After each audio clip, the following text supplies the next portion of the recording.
Monet, and I saw Councilmember Peterson in the library. I don't know if he's coming in or browsing the stats. Hi, Monet.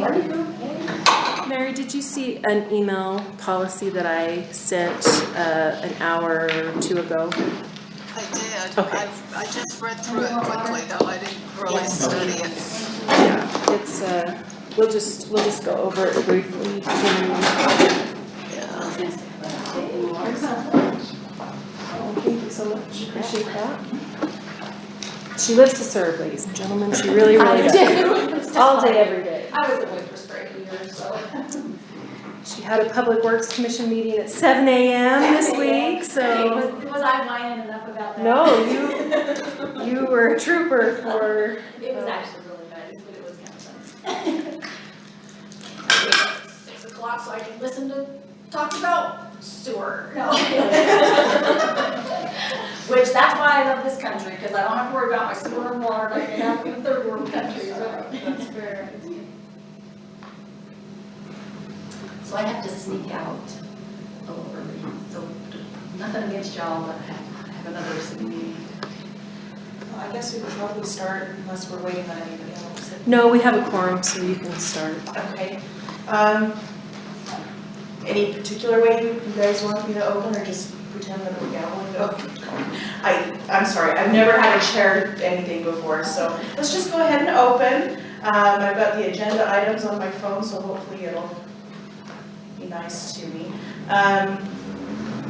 So the first item on the agenda is to approve the minutes from our last meeting.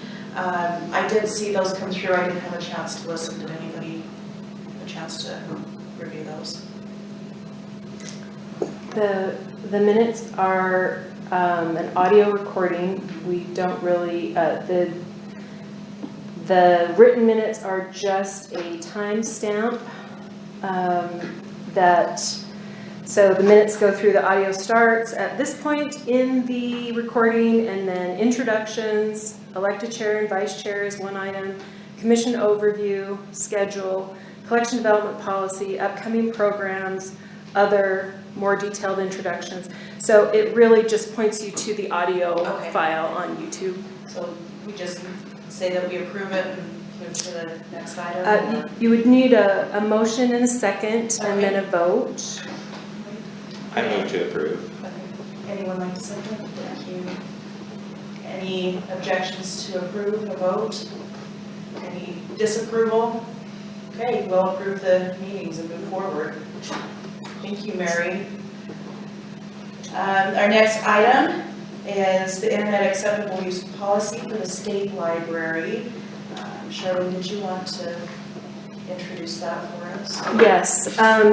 All libraries that are certified in the state of Utah, which everyone would want to be certified, of course, we need to review our internet online access policy with our board commission and make sure that everyone has an understanding of it, and then we submit it to the state library. The report is not, the policy is not substantially different than it has been in the past, but I'll just point out a few key points. We have an internet area in the library. It is downstairs in the fiction area. We also have one in the children's area that's smaller, and then there are assisted reference computers that are near the desks in case someone needs a little more intensive help, or the internet environment maybe is too robust for them, or a number of different reasons.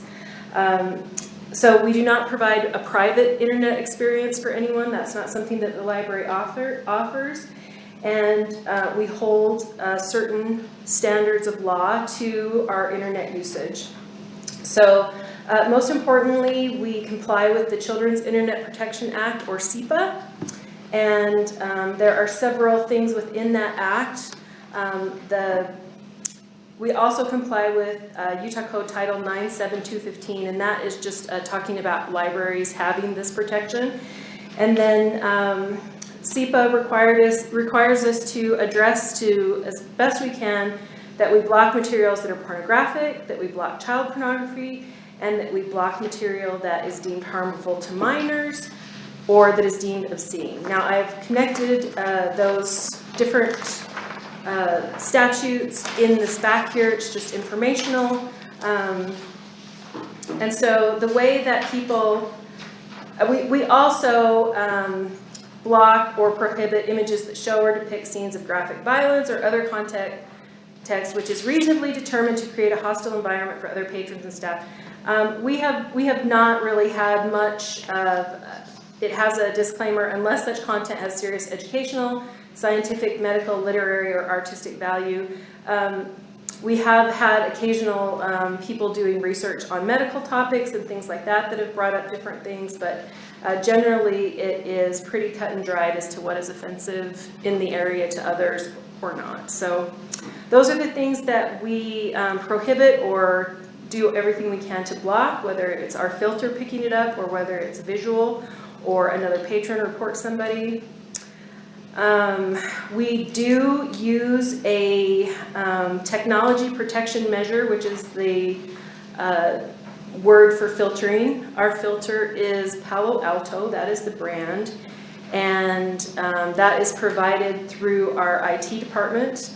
IT works closely with us on maintaining the integrity of the filter. Obviously, we've noted in this policy that the internet is very fast moving and not everything is always blocked all the time, but Palo Alto is a very strong filter.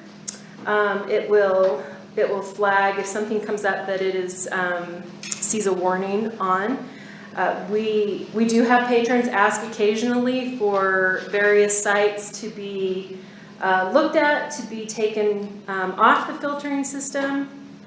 We've had IT speak to them along with our staff at that time. Some things IT absolutely knows will not be unblocked based on the filter.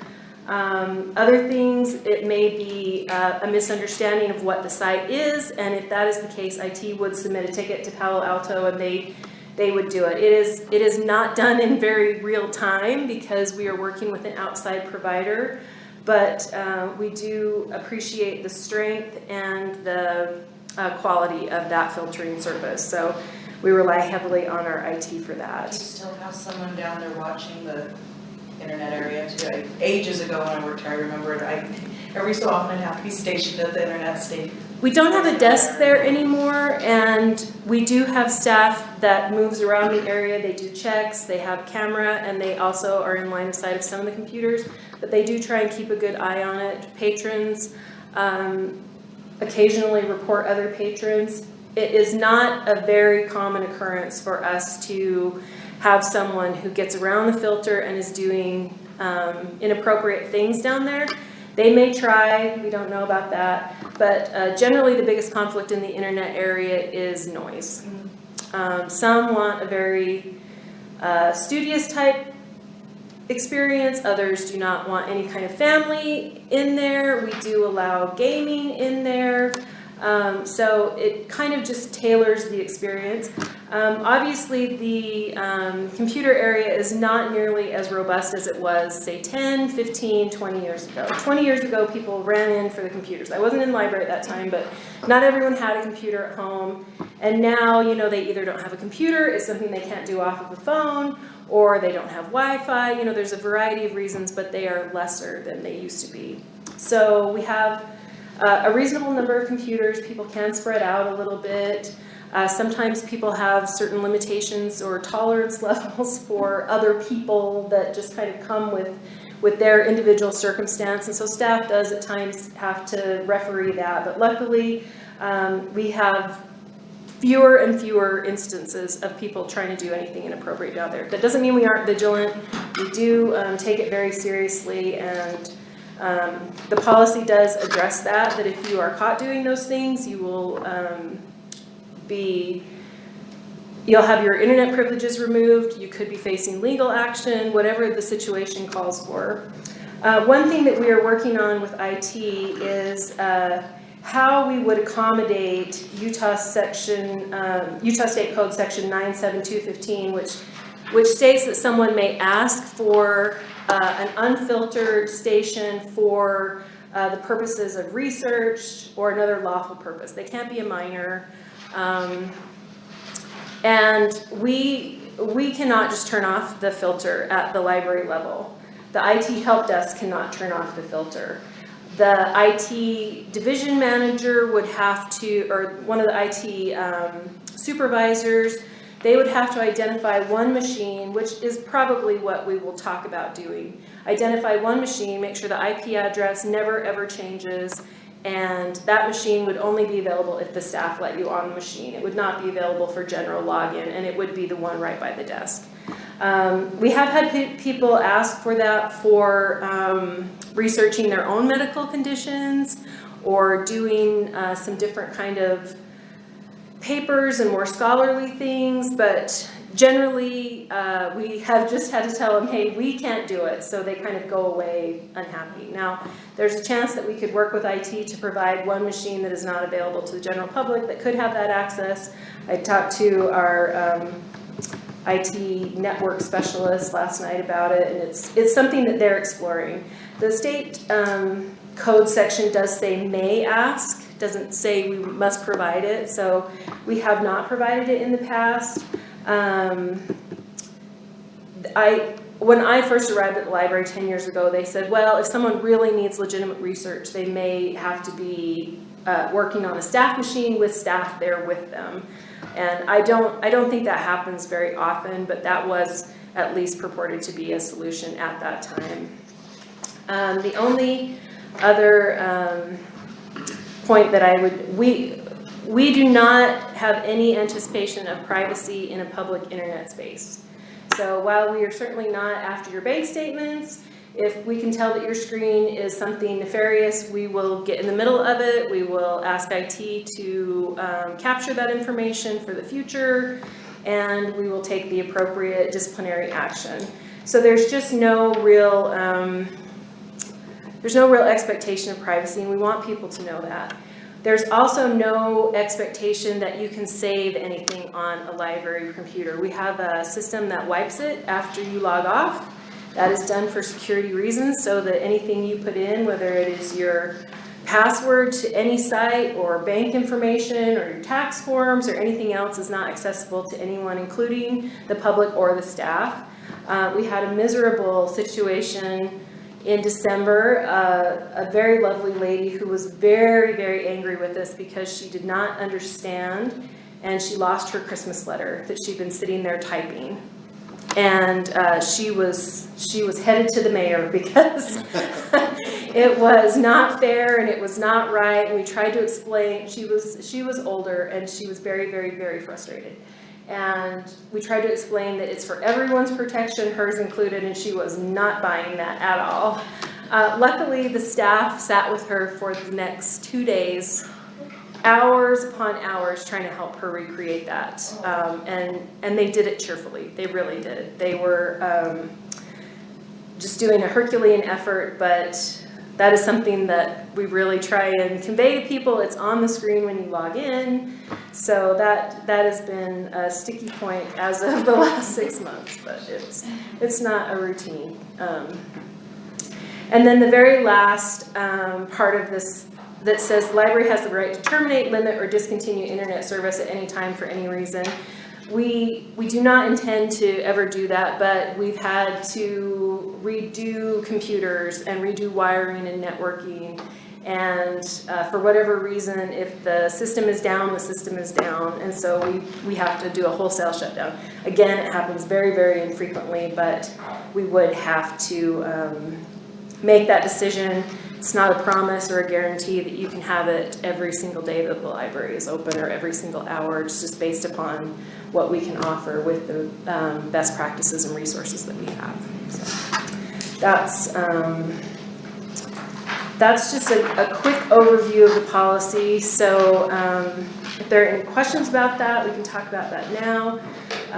We update our sign-in, so you sit down with either a library card number or you can get a guest pass and sign into the computer. A screen pops up. You must agree to the conditions or you're not allowed to use the machine. It just won't let you go through. So that reflects the prohibited materials and actions and things like that. That is an agreement that is acknowledged through your sign-in process. The internet has a time limit on it, but if there's no one waiting, you can extend as long as everything is working in acceptable order down there. If someone's having a really big challenging day, they may not, choose to extend them because they're already having a little bit of trouble, balancing that person with other needs in the area. So it just depends on how everything's working, And we have a print station as well, so they can print downstairs in the lab area or they can print upstairs. I have a question. So does this cover people that are on their personal computers in the library? It does not. Okay. But they have Wi-Fi access for personal computers. You do indicate that you'll follow the rules if you are on a guest, but if you have your own means, then we can't really, our staff does walk around quite a bit, and they know the areas in which people might feel more secluded. We move chairs around. If we find some of that kind of activity happening, we try and eliminate the problem by putting more eyes on the situation. So, but if you get caught, you get bounced. I'm just trying to think, the worst thing that ever happened when I was working here was an incident with someone trying to sleep in the elevator or just weird, odd things. No, the internet area does, it's had troubles in the past, and we document the trouble. People have, made cases for having their internet privileges restored, but generally the problem comes in acknowledging the problem. And we just can't restore someone's access if they can't recognize the reason why they have been removed from that access. So we've had different situations. We had someone who was trespassed who brought a friend and said, if the friend sits and watches me, can we do it? And lots of different kinds of scenarios. And we understand the internet is a very big part of most people's day-to-day life, but we have to protect the area. So. What did you say were the changes to it for this year versus previous? So the best way to accomplish a statewide goal is to follow the directions given by the state. So it is now known as the Internet and Online Access Policy. It used to just be the Internet Use Agreement Policy. I have gone through and updated all of the sections just to make sure that any changes that have been codified at the state level are up to date and accurate. We have changed internet from a big I to internet little I. So really minor. Yeah, I mean, the state guidelines suggested to include, a reference to gambling, so we put that in. We articulated unauthorized disclosure of personal information, just as if you're caught doing that. It's really challenging to install anything on those computers, but I'm sure kids know more than I do, and maybe adults know more than I do about doing that, so we left that part in there. We added the part that says in number 5, this form will be reviewed with city IT staff to determine suitability for forwarding to the filtering software vendor. So if you want website ABC unblocked, staff will take the request. If we can get someone from IT to speak with the patron at the time, they will do that. But Palo Alto won't unblock everything because they are providing a blocking service. So some things they kind of automatically know there's no way that would be unblocked, or they might, if it was a medical site, or I don't even know all the possible combinations, but so we added that part. And then we did not previously articulate the section 97215 where someone may request it. So we put that in. It still is up to the may request. It's not a guarantee, but that's pretty much it. Just kind of some cleanup, and then just following exactly what the state suggested in terms of language and other prompts. You mentioned it not being a fast process to change things, that's by design, I'm assuming, because then it reduces the pressure to make changes, because someone wants it now, but they're not gonna take 3 days, so they're not gonna worry about the change, but Yeah, that's something you're just like, I'm fine with how long it takes, or is it something the library's trying to figure out how to streamline? Well, the IT department, they're very big on security, and there are very good reasons why. Yeah, So- most things with IT anywhere are gonna take a few days. So it would depend, I mean, if they can come down and talk to the patron right then, or if we need to like take the request and then share the request with them, that could be a day, you know, I mean, you just never know. Looking at other library policies, just in preparing this, Park Cities says right in their policy that any staff member can disable the filtering system. And our IT guy said, not in 1 million years. You know, somebody disables it, they forget to, you know, bring it back up, and then there's a problem. So I don't know what other people use. We are not using the Utah Educational Network for our library internet service. We use Utopia. And so some of the people may be doing their filtering directly through the UEN. That is something that's available to schools and libraries, but we're on Utopia. Our provider is a strong one, but I mean, when we were hooking up, we were potentially looking at hooking up an internet, I don't know, port's not the right word, but a location in the new library hall for potentially live streaming. And we're standing in there, and within 2 minutes of having it up, we had so many hits from foreign countries, and it's just like they're testing the fence. You know, it's like, hello? You know, and they're coming from Russia and all kinds of European countries, and it's hackers. And so we don't want to cause any kind of a hacking situation, nor do we want to have a slip up where something dropped the filter and then something came through, or somebody, you know, we don't really see that as being a feasible option. So I think that however long it takes is however long it takes. There's usually maybe a scholarly library option for someone who's a student, or we could print out some things for people. I mean, I think customer service is still important to us. It's just a matter of accomplishing it with the right parameters. So that's the policy. The library board needs to review it, which you're doing now, and then we're required to just send a letter signed by the chairperson and me, just saying that you've reviewed it in an open and public meeting. I don't have any other questions. Did anybody want to address? Did you have anything, Mary? No, I think it looks fine. I am wondering about the woman who had the Christmas letter.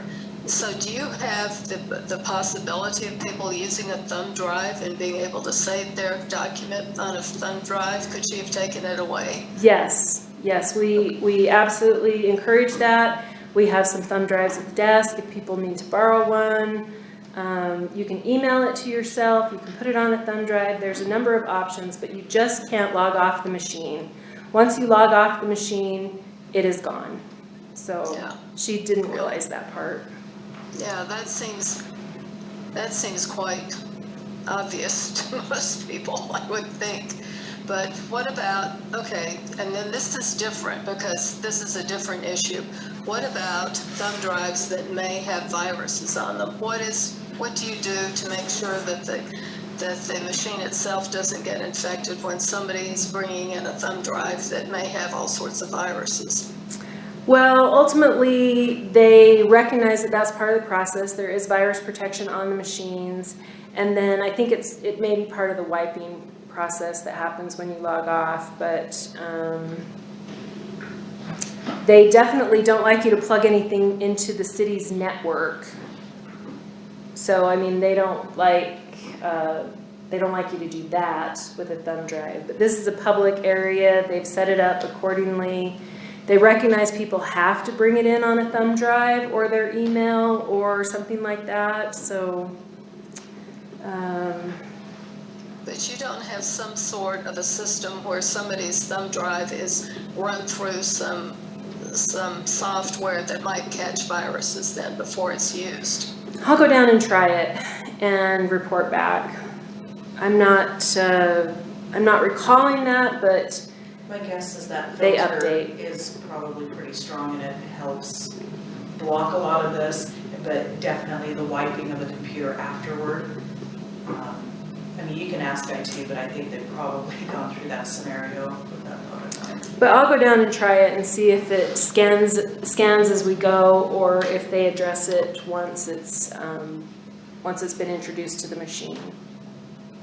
But we haven't had any big like disabling events. Our current IT, Steve Cannon, who's the assistant, or anyway, he's one of the higher guys in IT, and he has done so much work on the library's IT since he got here. He's really upped our game. And he actually took the library off of a separate server and put our information on the city server, so everything's protected and backed up in the same kind of vein. And so it's been a great thing for us that one of his projects at the library, one of his projects at the city when he got here was kind of modernize the library. So, but I'll check on that and email you. I assume if that did happen, you have the person's contact info so you could know who did it, I'm guessing. So. Yeah, if they,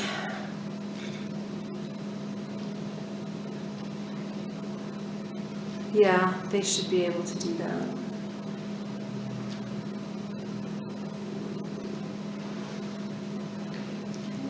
Any other questions before we move to the next item?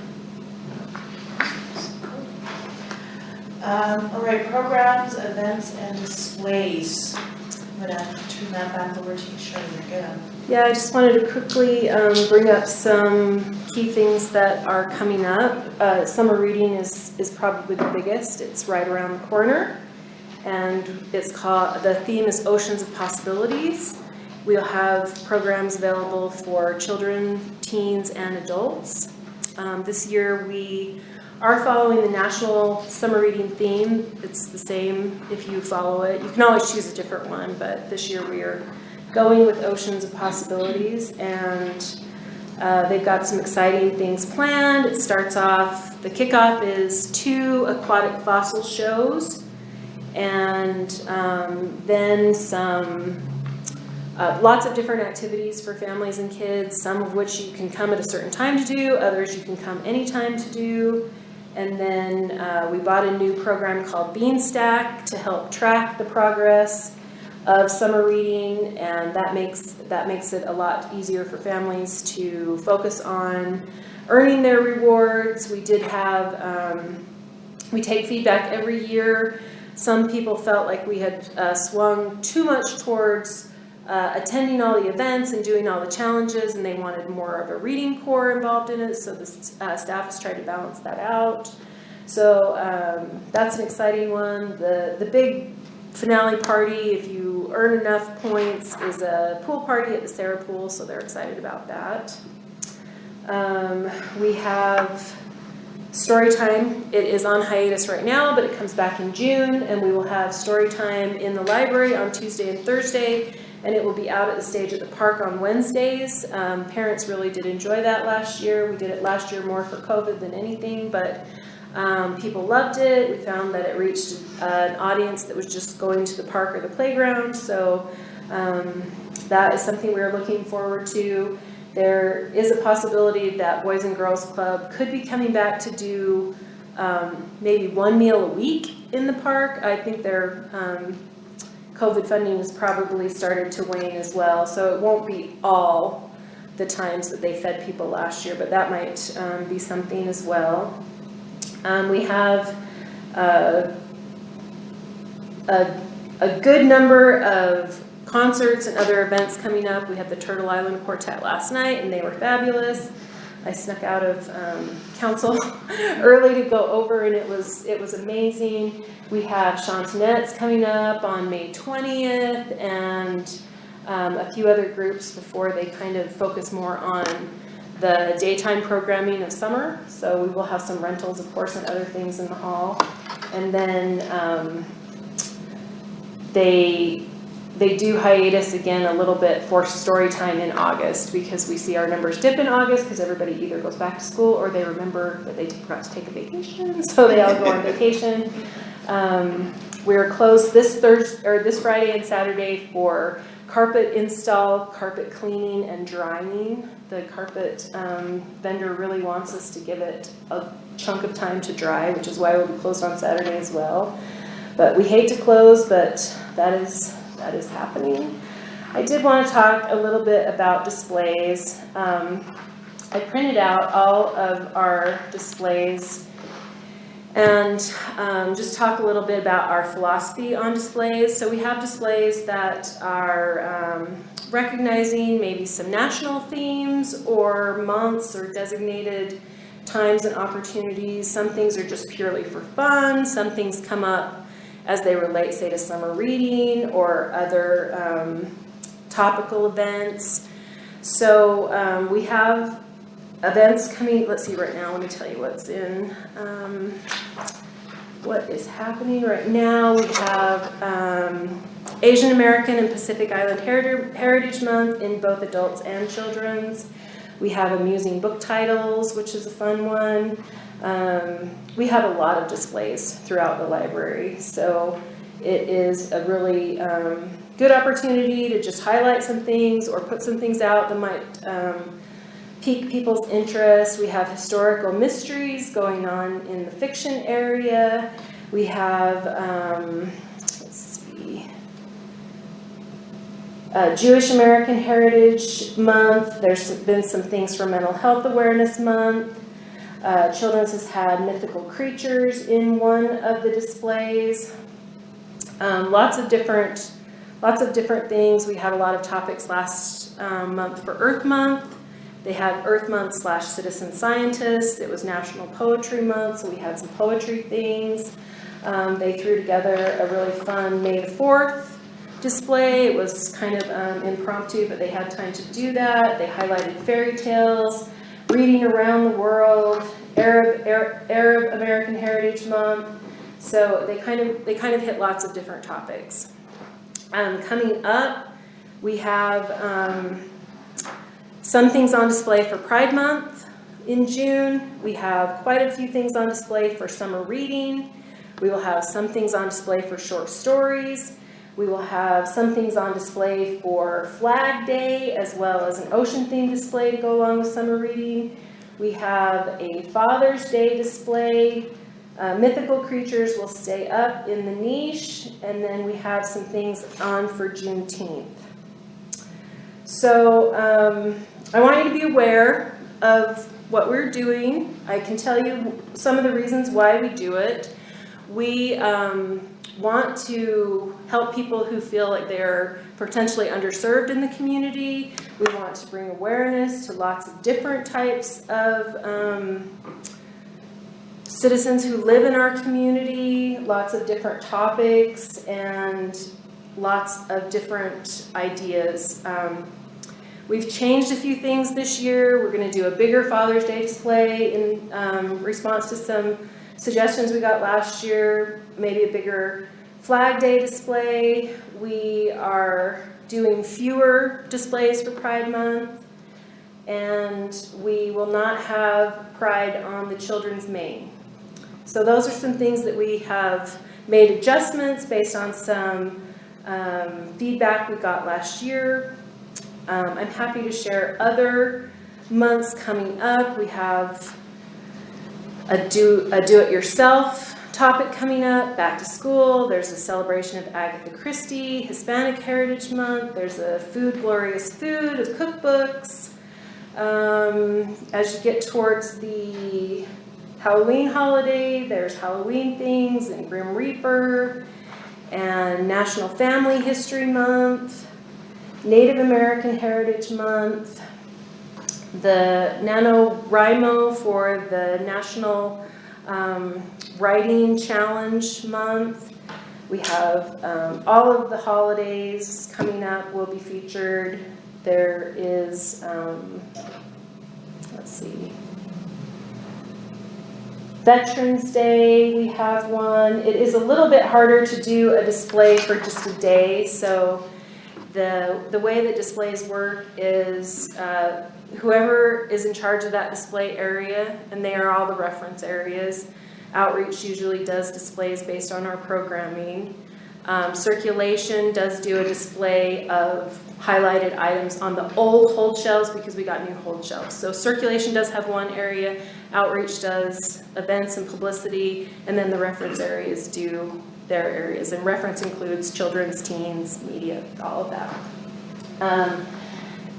We have to know where books are, because if we can't find it, we don't own it. And that's frustrating for patrons, and then we have to know where they are. So we have a saying, a status is a place. So every book has a status, and that status can be checked out. It can be on a sorting cart. It can be on the damaged shelf. It can be on a display. So they will gather the items that are going on display, make sure that they change the item code to correspond with that display location, and then put it out for display. Once you take it, check it out. If you do check it out and it checks back in, automatically it just goes back to the shelf. It doesn't go back to the display because that's the way that code is set up to work. So not all displays move, certainly. Some are very popular. Blind Date with a Book is probably the most popular. They wrap books around Valentine's Day and they put a description, tall, dark, and handsome, hero seeks, it could be anything, but they try and craft a little description like it would be from a dating website. And then you can either take a chance on that book or not, but it's been very popular. Then people unwrap it and read it at home and things like that. They highlight new materials all the time. New materials are always highlighted. And if there's anything in particular, like we have partnerships. Last year we partnered with the Natural History Museum of Utah, and they did an Explorer Corps passport where kids could get passports. So we had a big stand-up banner and you get your passport, and we tried to, and like the program came with some books that we tried to highlight. And there were only a few books, so we pulled more books about hiking and exploring Utah and things like that. So that one was up a good chunk of the summer because they really wanted those passports to be in families' hands. So there's a lot of different reasons why we do displays. We've talked a lot about the best way to handle them, and we feel like we've made some thoughtful changes. We know that not everyone likes the same thing. We know that there are some hot button issues in some of the display topics. It's not our intent to be divisive. We feel really passionately that people can take something off the display or not. We know that it is important. Council Member Millett has reminded me that it is important to let your kids browse the library, but if you do have a lot of concerns about what they might take home, then you can get a family card versus individual cards. So we expect to have some controversy again this year. We don't want to drag citizen volunteers into controversy, but we're trying to be respectful and make some changes, but there will be some things on display in June for Pride, and then throughout the rest of the year, there's always something that someone might have concerns about. I think the change that you made to have it be more in the adult section and probably less prominent in the children's area, I think that's appropriate. I think that's a very good compromise. They will still have one in junior. Okay. Yeah. But I mean, That's upstairs then, yeah. But I'd still find it's an appropriate compromise from what both sides of members of our community are asking for. And then, if we need to discuss anything that we can do to help you to make it successful, I think any of us would be happy to. Thank you. So I think you guys are making some really positive steps forward. Well, we appreciate that. We don't want to be a point of contention ever, but we have people who do feel strongly that in their professional librarianship there are things to highlight. So. Yeah, I think it's really hard to recognize that we represent the public and we represent all of the public in Orem. We want to be able to, make certain that their voices are heard one way or the other in the most appropriate way. So hopefully this is a So, good. probably because I'm gonna get the question, do we have a European, what do you call it? History month, I don't wanna really call it history, but you know what I mean? Russia concerns or? Yeah, well, I mean, a lot of people Yeah. got here through Europe, do we have, highlighting other nationalities, other descent, other ancestors, is there something like that in existence? Is that? Sure, we can always incorporate more. We had, New Year, new hobbies, chill out with a good read, and then February we had Black History Month, we had blind date with a book, we had Groundhog Day, books that bend time.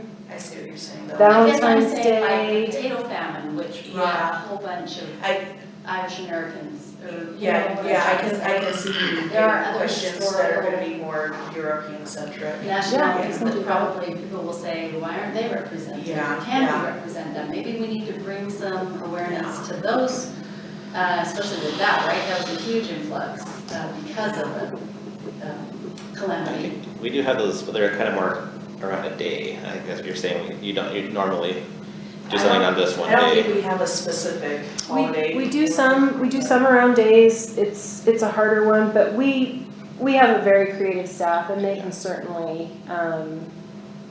look for different things. And I think like even the Veterans Day, I mean, I appreciate your doing that. I think And that's, to me, I don't know if you've ever been to Tiffin High School, but they do a whole hall, they have a week that they decorate and just honor, they bring in veterans to really help the youth, because I remember wars with grandparents and things, but I just, it's important that we keep those people in our appreciation. what did you say they do for Christmas?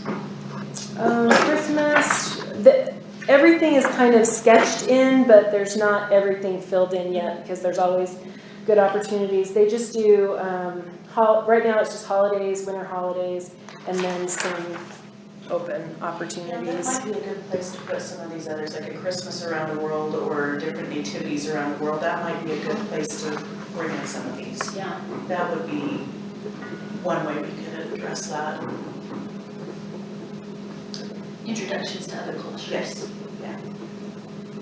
Just a thought. Sure. All good thoughts. Thinking too, like you don't do, like you said, you're moving the display for Pride Month, but has there ever been like someone make a little paper, like if somebody wants to know the research that you have, they can kind of get a little sheet of like, these are the things we have if you wanna. We've done QR codes and some other takeaway kind of things, yeah. So it's not prominent, but if somebody really wanted that, they could easily get access to like what you have Where to learn available. more. Yeah. I think QR I don't know codes how hard are that would be to really, really put popular together. right now, Yeah, too.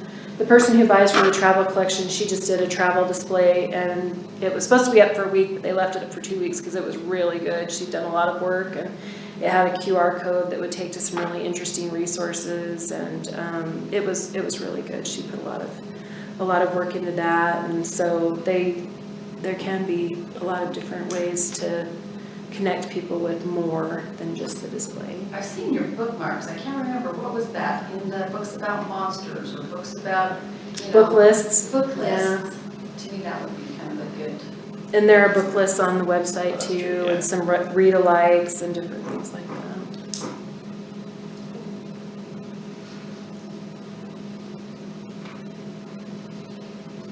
But that is really all that I have for tonight. If there are any particular areas where you would like us to share more, tonight I can go off the cuff and I can research things for the future, but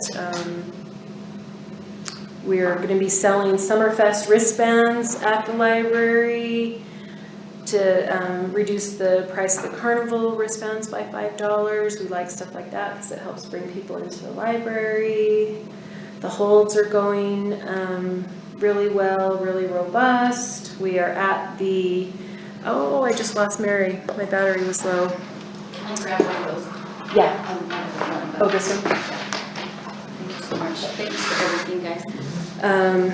Is this it? Yeah. Oh, my goodness. Yes. Sorry, I just lost Mary. I'll have to follow. So we'll have another bunch of information at the next meeting, but if there's anything in particular you'd like us to prepare, let us know. We'll be happy to do that.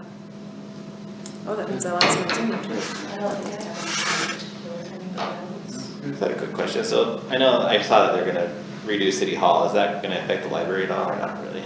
Not really, just how the two buildings connect. Right. They So this will will- be gone eventually. I think they're just getting to the point where they're deciding because we love the breezeway. They just built that breezeway with some single occupancy restrooms. And it's so great to have something where you can say, please don't eat in the library. If you can go out here and sit at the tables and have your lunch and then come back in, or take a call if you're, you know, talking extra loud. We love that breezeway. And we don't have any single occupancy restrooms in adult or children's. We do have some in the hall. It just depends on how far you can go before you really need the restroom, if that is your preference. So we're trying to see if there's a way to salvage that. We share a boiler with this building, so they will have to do something about that. But they are just getting started. They're doing a construction manager, architect, construction manager, general contractor approach. And it sounds a little strange, but it's almost design as you go. Rather than drawing up all the plans and doing a hard bid, they kind of get things conceptualized and then they start working from a feasibility standpoint. And with construction pricing and availability being more up in the air, it's a little more feasible. The council has decided to retain this building during the build because it saves at least $2 million to not have to relocate the city offices. And after that, it would push the building kind of up and in the corner a little bit more, and it would be multiple stories. And then once they bulldoze this building, there would be more of a courtyardy space between that building and the parking area, but it would bring the parking closer, which is great for Library Hall. We love that. But I know who the construction team is. It's Method Studios, the architect, and then Layton has been chosen as the contractor. The council has seen some conceptual drawings. The biggest decision they had to make was whether or not they were going to leave this building for people to work in while they build the new one. And they've decided that, I believe, unofficially or officially. They brought it in a work session, not at yesterday's council meeting, but 2 weeks before that. Does that mean we're gonna lose some of those nice trees out in the front? They will lose a few trees, but not as many as you think, Oh. and not some of the more pivotal, no, I don't know if pivotal's the right word, but not some of the more recognizable ones. And then a couple of them in the plan, and I think if you, I mean, I don't have them printed off or anything, but I can get access to them. Some of the trees are have been evaluated by the urban forester for their life cycle, and there were some even that were young enough that could be moved. So they've kind of looked at a bunch of options. The freedom tree is a big important tree, and that would be preserved. The ginkgos definitely were high on the list to preserve, and I don't think that full one at the corner is going. I think that stays as well, but don't quote me on that. The nice big trees that we always see when we run Christmas tree. They're still committed to continuing that because it has been such an impactful thing for Orem families. I remember when I was little, and it was just those lights that were draped off. Just a straight one? Yeah, just the streets. It's good fun. Yeah, and they did some in front of the library entrance as well, which is just pure magic because you just walk through it and walk out of work and people walking in because they did them on the sides, and it's pretty magical, honestly, in my opinion. I'm not even a kid, so I'm a big kid, I guess. But that's all I have for today. But your volunteers, please don't feel like you have to take responsibility for what the librarians do. We need to be responsible for our own actions. I don't feel like anyone is rogue. I feel like they are acting from a place of professional librarianship and collection development and all of the other aspects of the library. So, but send them our way if you have unhappy patrons about anything that's going on. I know that there are concerns, and we respect people's concerns. Yeah, it's hard to find the middle ground. It really is. Yeah, we don't want contention, and we just want to be able to serve everyone. We've had a lot of people call and email and ask if we are doing something for Pride this year because we got so much attention last year, and so we just thought we would let it be known that yes, we are.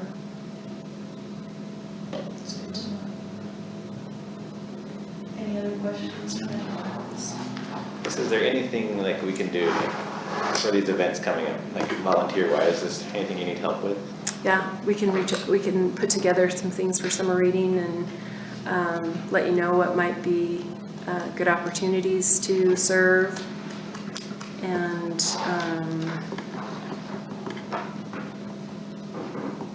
yeah, I'll get outreach to do that, and then they can help you. We're kind of developing a committee approach to the Friends of the Library, so if anybody feels passionate about that, let us know. We do a robust book sale business with volunteers right now, but we're looking for other ways to engage the community in kind of a friends mode as well. Right, well, should we move to adjourn? Yes. All right, let's move to adjourn. So someone call it, and I'll write it down. I'll move to adjourn today since no one else will. Okay. I second that. Okay. Okay, and then we'll be adjourned until July, I believe. Yeah, is that what your binder says? I'll double check. That's 2 months. Sometimes there's a summer one that they take off, but, July 13th. okay, yeah, that's right then. Kind of in between holidays. Yeah, July 13th. Hey, I got it right. Then, yeah, Shirley, let us know if there's anything we can help out with. I mean, I think a lot of us on the commission would like to too. Thank you so much, we appreciate it. And I do have this letter for you to sign. Thank you all for coming.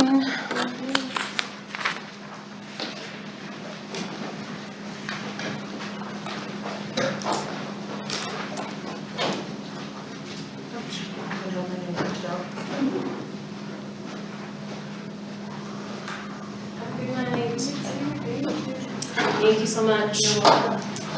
My niece's dance group had a performance a few weeks ago at the library. It was nice. It's the first one I've been to. It was really. Were they with the rec center or with the It was Red Bull? what's it called, the rock, the remembering our culture. It's like yeah, kind of all the different like Native American, Latino, and like Polynesian dance groups. Oh, that's fun. Yeah, it was a nice venue. I was like, oh, this is really nice that Orem has this now. Yeah, we've been really happy with it. We had this quartet of string music last night, and they were amazing, and it sounded so good. And it was one of the biggest program ones that we've had so far, because the venue was at least 2/3 I of wish it I were could have full. been there.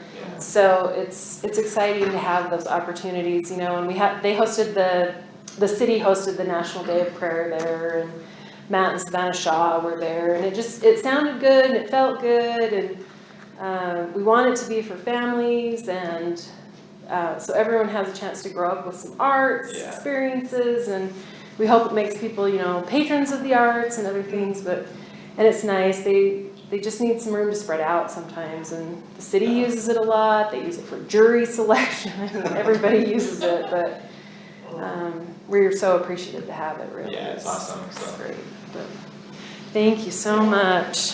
We'll see you in a couple months. See ya.